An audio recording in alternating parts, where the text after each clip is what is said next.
우리 모든 성도님께 주님의 평안을 빕니다. 네. 어제는 81번째 맞는 광복절이었습니다. 35년 동안 일본의 지배를 받으며 빼앗겼던 우리나라의 빛을 다시 찾은 역사적인 날이었죠. 그러나 우리의 힘으로 이뤄낸 독립이 아니었기에 이 광복 이후에 우리나라에는 큰 혼란이 찾아왔는데요. 이 나라의 독립을 위해서 목숨을 바친 분들과 또 침묵했던 보통의 사람들, 그리고 나라와 민족을 팔아 개인의 영달을 챙긴 인간들 사이의 갈등과 혼란은 필연적이었습니다. 안타깝게도 그 혼란은 지금까지도 이어지고 있는데요. 얼마 전 한 연예인이 잘 알지 못한 채 자기 조상을 자랑하다가 조상의 이력을 알고 보니 친일에 앞장선 사람으로 밝혀진 사건이 있었지요. 이 광복절을 앞두고 일어난 이 일은 과연 우리 민족이 이 역사적 과제를 어떻게 청산해야 하는지를 우리 사회를 향해 던지는 질문처럼 느껴졌습니다. 이 땅에서의 삶을 넘어 하나님 나라를 소망하며 살아가는 우리 신앙인들도요. 이 특정한 국가와 역사라는 이 구체적인 현실 속에서 살아갑니다. 신앙을 저버린 채 눈앞의 현실에만 매몰되는 것도 경계해야 하지만요.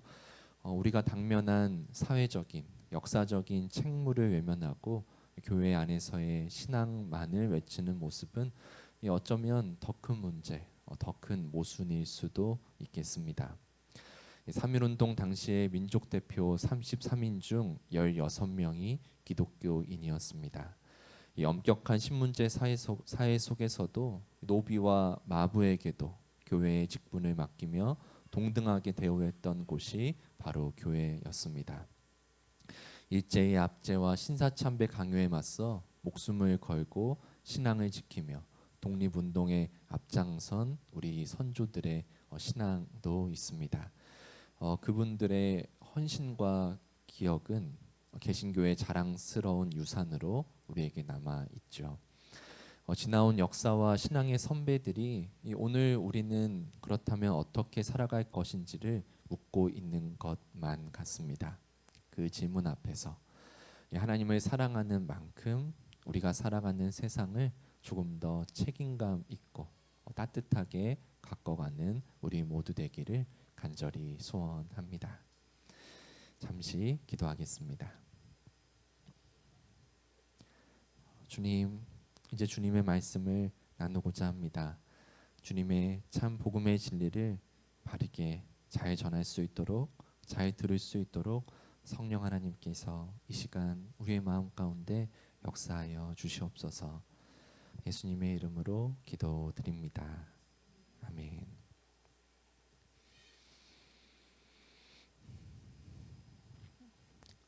스타크래프트라는 게임을 혹시 알고 계신가요? 조금 오래된 게임인데요. 스타크래프트라는 게임은 모르셔도 아마 이 테란의 황제라고 불리는 이묘한 프로게이머는 한 번쯤 들어보셨을 거라 생각이 듭니다. 이 프로게이머들 사이에서 가장 존경받는 인물을 꼽으라면 단연코 이묘한이라고 생각이 드는데요. 그가 그렇게 존경받는 이유는요. 단지 그의 전성기 시절에 많은 우승을 했던 커리어 때문만은 아닙니다. 옛날에 PC방에서 게임을 하는 사람들은 그저 철없이 게임이나 하는 그런 사람들로, 그런 문화를 즐기는 사람들로 취급받았는데요. 그런 게임 문화를 대중적인 스포츠이자 하나의 산업인 e스포츠로 승화시키는데 가장 결정적인 역할을 했던 사람이 바로 임요한이다라고 말할 수 있습니다.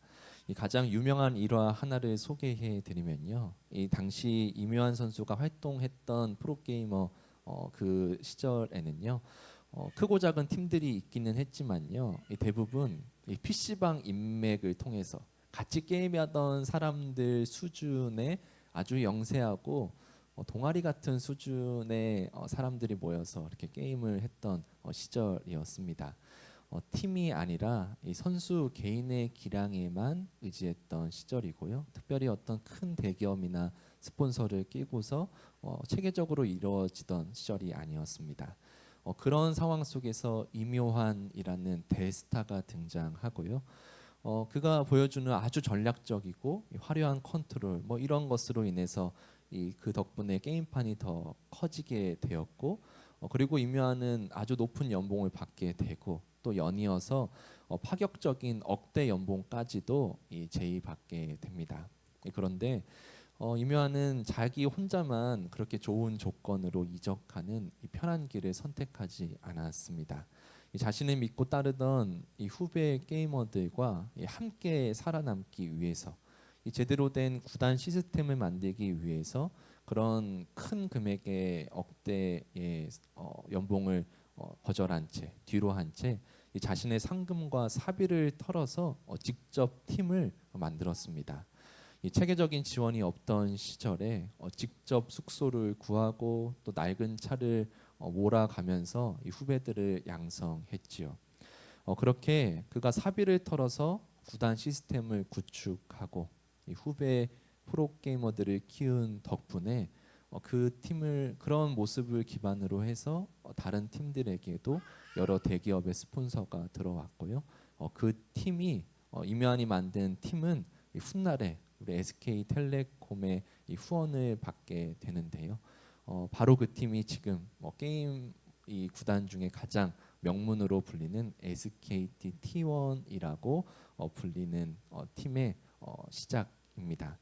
게임은 다르지만요. 전 세계가 인정하는 이 프로게이머 이 페이커라는 이상혁 선수라는 그 선수도 이 팀에 소속된 선수이죠. 이 어느 시인의 말처럼 이 처음부터 길이 있지는 않습니다. 누구도 걸어가 보지 않은 황무지를 한 사람이 내딛고 발자취를 남길 때 비로소 그 길을 따라 다음 사람들이 걸어가게 되면서 길이 되는 것이지요. 이묘한은 e스포츠계에서 그 길을 처음 걸어간 사람이자 또한 그 길이 된 사람으로 평가받습니다. 오늘 예수님께서 걸어가신 길도 그렇습니다. 오늘 본문은 예수님께서 십자가 사역을 앞에 두고 이 마지막 기도를 하기 위해서 이 세 제자를 데리고 이 겟세마네로 가셨는데요. 세 제자와 함께 가셨지만 결국에는 혼자 쉬었던 홀로 걸어가시는 예수님의 겟세마네와 그 길을 모두 걸으시고 난 뒤에 이제 제자들의 손을 붙들고 가시는 그리고 우리의 손을 붙들고 함께 가시는 그 겟세마네를 함께 나눠보고자 합니다. 지난 주일에는 유월절 식탁에서 베푸신 예수님의 성찬을 함께 나누었습니다. 이미 당신을 배신한 제자도 그리고 앞으로 실패할 제자들도 모두 품어주시고 내어주시는 긍휼과 약속의 식탁이었죠. 이스라엘 민족을 향한 하나님의 구원 역사가 온 인류를 향한 구원 역사로 확장되고 완성됨을 보여주는 자리였습니다. 그렇게 마지막 식사, 유월절 식사가 마치고요. 감람산으로 가시던 길에 예수님께서는 모든 제자들이 자신을 버리고 떠날 것을 말씀하셨죠. 제자들을 비난하거나 정죄하기 위함이 아니었습니다. 제자들의 연약함을 이미 알고 계시고 이해하고 계시며 그들의 실패 이후의 회복까지 예비하신 권면의 말씀, 사랑의 말씀이었습니다. 그렇게 그 말씀을 모두 마친 뒤에 감람산에 도착하시는데요. 예수님은 감람산 자락에 있는 겟세마네라는 작은 동산으로 자리를 옮기십니다.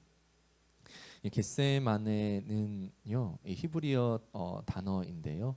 기름을 짜내는 틀이라는 뜻을 가지고 있습니다. 저도 다큐멘터리 통해서 보았는데요.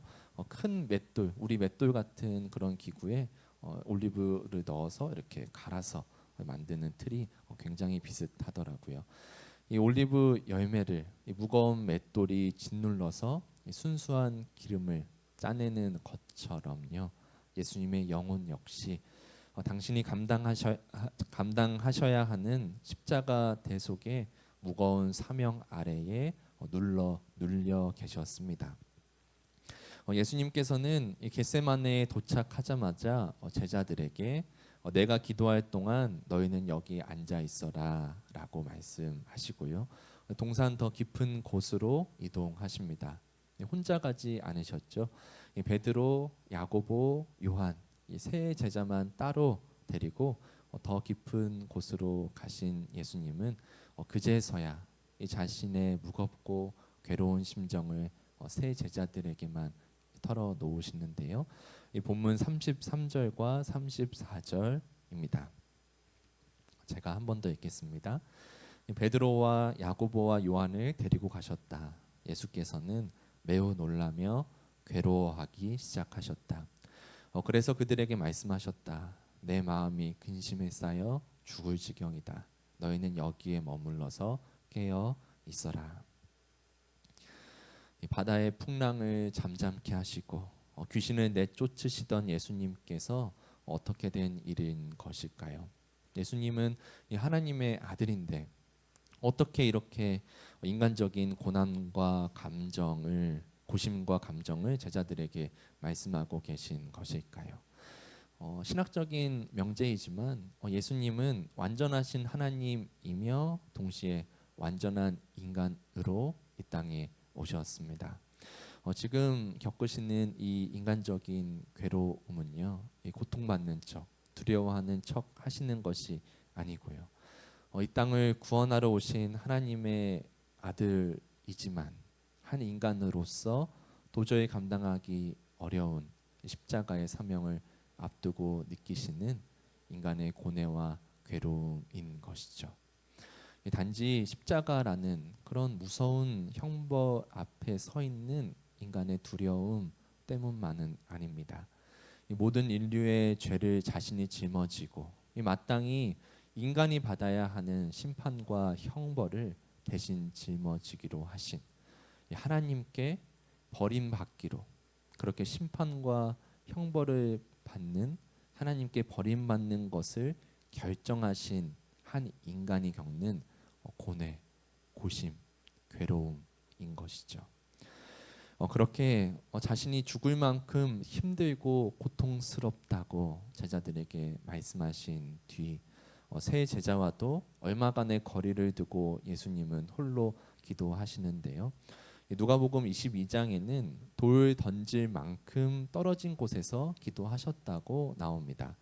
우리말에는 엎어지면 코 닿을 거리다라는 그런 관용적인 표현이 있잖아요. 당시 이스라엘에서도 돌 던질 만큼의 거리, 아주 가깝진 않지만 분명히 분리된 거리지만 이렇게 조금 멀리 가 계시는 그러나 어렴풋이 그러나 저 사람이 무슨 말 하는지 어떻게 지내는지는 보이는 그 정도의 거리를 표현하는 그런 관용적인 표현입니다. 예수님께서 홀로 기도하시는 독립된 공간이면서도 이 엎드려 계신 모습이나 간절한 기도의 소리가 어두운 달빛 속에서 그 밤 공기를 타고 제자들에게 닿을 수 있는 거리였던 것이죠. 그래서 예수님께서 홀로 기도하러 가셨는데 어떤 자세로 기도하셨는지, 어떤 내용으로 기도했는지가 성서에 기록될 수 있는 이유도 이 제자들이 잠들기 전에 예수님을 그렇게 멀리서 바라보고 듣고 있었기 때문에 가능했던 것이겠죠. 그렇게 예수님은 제자들과 얼마간 떨어진 자리에서 하나님께 기도하기 시작하십니다. 당시 유대인들은 보통 회당이나 길거리에서 일어선 채로 두 손을 하늘로 올리고 고개를 들어서 기도했습니다. 하나님의 자녀로서 당당하게 그분 앞에 나아간다라는 그런 의미가 담긴 자세로 기도했는데요. 그러나 이 장면에서는 예수님은 그렇게 기도하지 않으시고요. 몸을 낮추어 얼굴이 땅에 닿을 정도로 바짝 엎드린 채로 기도하셨습니다. 이 구약 시대부터 이런 자세는 하나님 앞에 자신을 완전히 낮추고 이 그분의 처분만을 간절히 구할 때 취하던 기도의 자세, 기도의 모습이었습니다. 이 모든 인류의 모든 이들의 죄를 짊어져야 하는 십자가 사명의 중압감 앞에서 우리는 그분이 얼마나 절박하셨는지, 얼마나 괴로워하셨는지를 그 기도의 자세를 통해서도 알 수 있습니다. 그렇게 땀방울이 핏방울이 되도록 기도하시던 예수님의 음성을 마가복음은 이렇게 기록하고 있습니다. 본문 35절, 36절입니다. 제가 읽겠습니다. 그리고서 조금 나아가서 땅에 엎드려 기도하시기를 될 수만 있으면 이 시간이 자기에게서 비껴가게 해달라고 하셨다. 예수께서는 이렇게 말씀하셨다. 아빠 아버지, 아버지께서는 모든 일을 하실 수 있으시니 내게서 이 잔을 거두어 주십시오. 그러나 내 뜻대로 하지 마시고 아버지의 뜻대로 하여 주십시오. 예수님은 하나님을 아빠 아버지라고 부르십니다. 이는 아람어로 가족 안에서 사용하던 친밀하고 인격적인 호칭인데요. 이 우리나라의 발음과 언어와 굉장히 유사하죠. 당시 유대인의 기도 문헌 어디에도 하나님을 이렇게 아빠라고 부르면서 기도한 용례는 찾아보기 어렵습니다.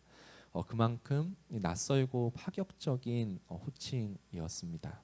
예수님은 모든 인류의 죄로 인해 자신이 하나님께 심판받고 버림받아야 하는 그 순간에조차 하나님을 향한 이 친밀함과 신뢰를 놓지 않으셨다는 뜻이지요. 그리고 이어서 이렇게 간구하십니다. 이 잔을 옮겨 주십시오. 이 구약 성경에서 잔은 종종 하나님의 공의로운 진노와 심판을 상징하는 이미지로 쓰이는데요. 예수님은 아주 솔직하게 그 잔을 거두어 달라고 고백하십니다. 그러나 기도는 여기서 끝나지 않고 이렇게 마치죠. 그러나 내 뜻대로 하지 마시고 아버지의 뜻대로 하여 주십시오.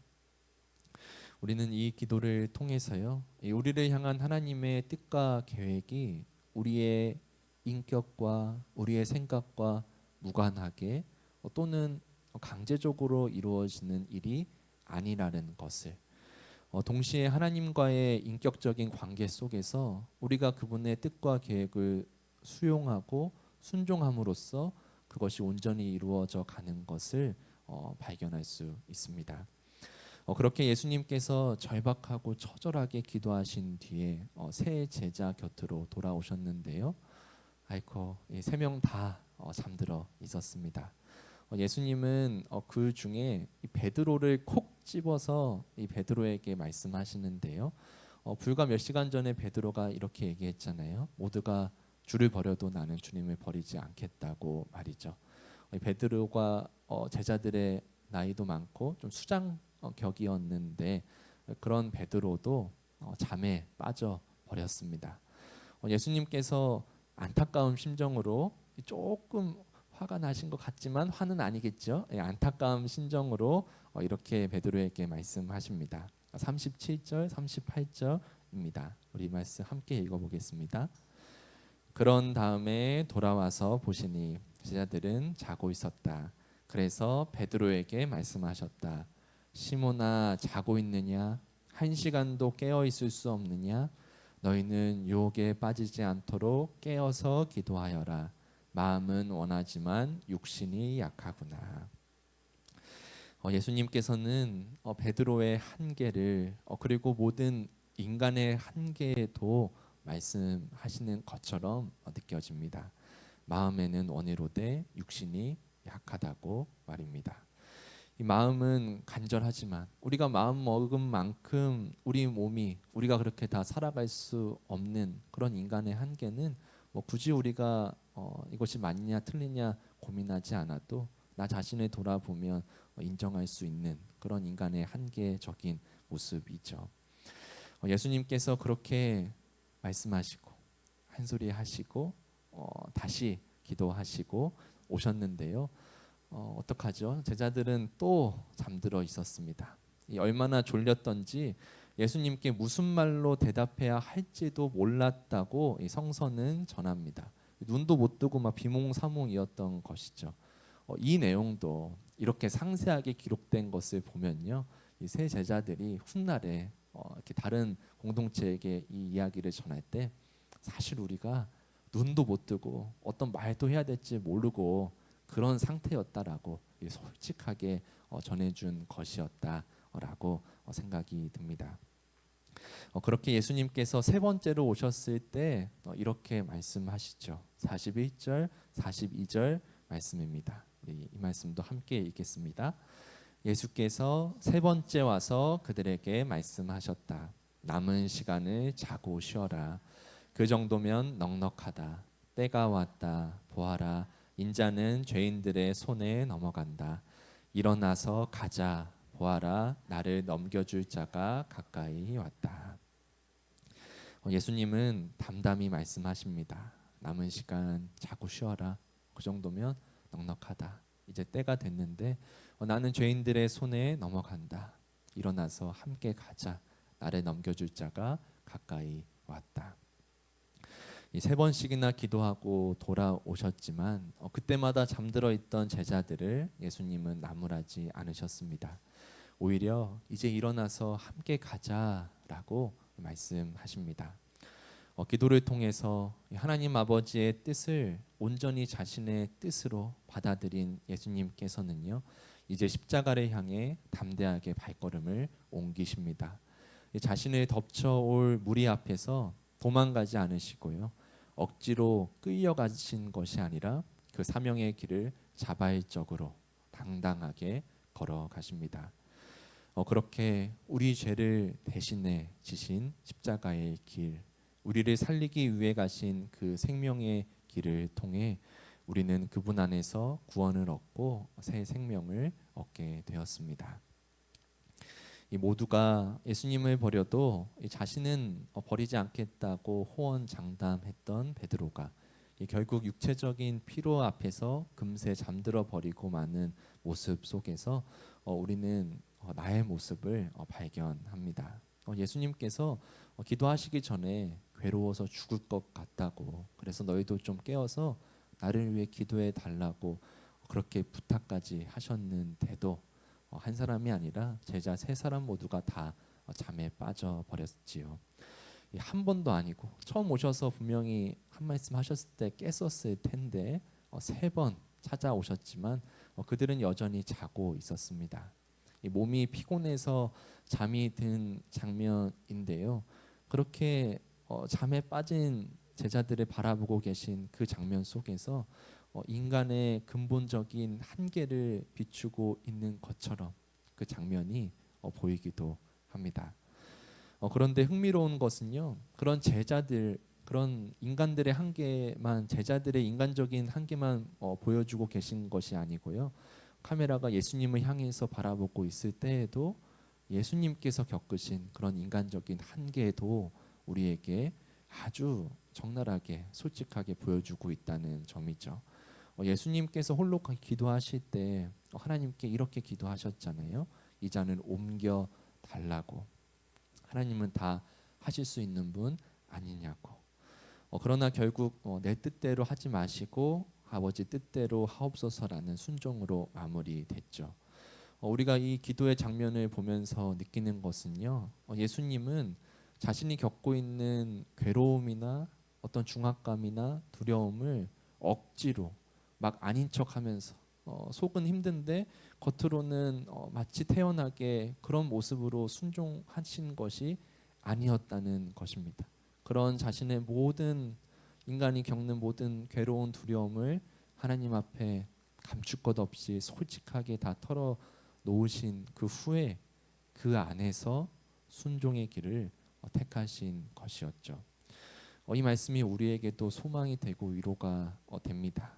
우리가 기도할 때 우리의 어떤 허물, 연약함, 그런 두려움을 털어놓는 것은요, 우리의 신앙이나 우리의 어떤 인간적인 모습이 부족해서만이 아니고요, 오히려 예수님을 닮아가는, 예수님과 같이 기도하는 모습이라고 말할 수 있습니다. 예수님께서 그렇게 기도하셨으니까요. 그렇게 자신을 향한 하나님의 뜻을 온전히 이루신 주님께서 이제 잠든 우리를 찾아오셔서 손을 내미시며 제자들에게 말씀하신 것처럼 이제 일어나서 함께 가자고 말씀하십니다. 우리에게도 저마다 받아들이고 감당해야 할 사명의 자리, 통과해야 하는 겟세마네가 있는데요. 주님께서는 그 길을 홀로 가셨지만 주님은 우리는 홀로 두지 않으십니다. 이 땅바닥에 엎드려서 처절하게 기도하시던 그 손으로 우리를 붙잡아 주시고요. 흙먼지 묻어 있는 그 무릎으로 우리 곁에 나란히 서서 우리가 걷는 발걸음의 속도를 맞춰 주시며 우리와 함께 천천히 걸어가 주십니다. 십자가를 향한 그분의 발걸음이 제자들의 길이 되었고 그리고 우리 모두의 길이 또한 되었습니다. 어제는 광복절이었죠. 그래서 일제 강점기 시절에 조국의 독립을 위해 헌신했던 백범 김구 선생님의 역사를 다시금 기억하게 되었습니다. 백범 선생님의 김구 선생님의 책을 읽어 보면 이 김구 선생님께서 이렇게 즐겨 쓰시고 이렇게 마음에 품고 이렇게 써 내려가신 한시가 자주 몇 번 이렇게 등장하는데요. 조선 시대에 지어진 한시로 이 바깥에서 내리는 눈이라는 작품 속에 있는 구절입니다. 저에게도 깊이 기억에 남아서 이 내용을 함께 나누고자 가져왔습니다. 제가 읽겠습니다. 답서랴 중거 불수호란행. 눈 내린 들판을 걸어갈 때 어지러이 함부로 걷지 말라. 금이라 행적 수작후 인정. 오늘 내가 남긴 이 발자취는 마침내 뒷사람의 이정표가 될 것이니. 아무도 밟지 않은 하얀 눈길을 걸어갈 때 첫 번째 사람이 딛는 발자국은 한 사람의 걸음으로 끝나지 않습니다. 뒤따라오는 사람들이 그 발자국을 신뢰하고 그대로 따라 걷기 때문입니다. 그래서 먼저 그 길을 내딛는 이의 발걸음은 두렵고 무겁지만 동시에 뒷사람의 생명을 살리는 이정표가 되지요. 아무도 밟아보지 않은 눈길에 첫 발자국을 내딛은 그런 그 길이 그 발걸음이 바로 예수님께서 홀로 걸어가신 겟세마네 그 발걸음 그 발자국이었습니다. 제자들은 잠들었고 아무도 그 곁을 지키지 못했습니다. 아무도 대신할 수 없었던 그 잔을 예수님은 홀로 감당하셨지요. 그렇게 홀로 감당하신 그 길이 있었기에 이제 우리에게는 그분과 함께 걷는 길이 열렸습니다. 우리 삶에도 피하고 싶은 잔, 감당하기 버거운 밤이 찾아오기도 합니다. 그러나 이미 그 잔을 감당하시고 그 밤을 통과하신 주님께서 잠든 우리에게 찾아오셔서 일어나서 함께 가자라고 말씀해 주십니다. 여전히 졸린 눈으로, 여전히 두려운 채로, 여전히 도망치고 싶은 그 모습인 우리를 주님께서 붙드시며 우리에게 다시금 그 음성을 들려주고 계십니다. 이묘한 선수가 낸 길이 후배들의 길이 되었듯 예수님께서 홀로 내신 그 발자국은 우리가 딛고 걸어갈 하나님 나라의 길이 되었습니다. 이제 우리의 겟세마네를 향해서 주님을 따라 주님과 함께 걸어가는 우리 모두 되기를 간절히 축원드립니다. 아멘.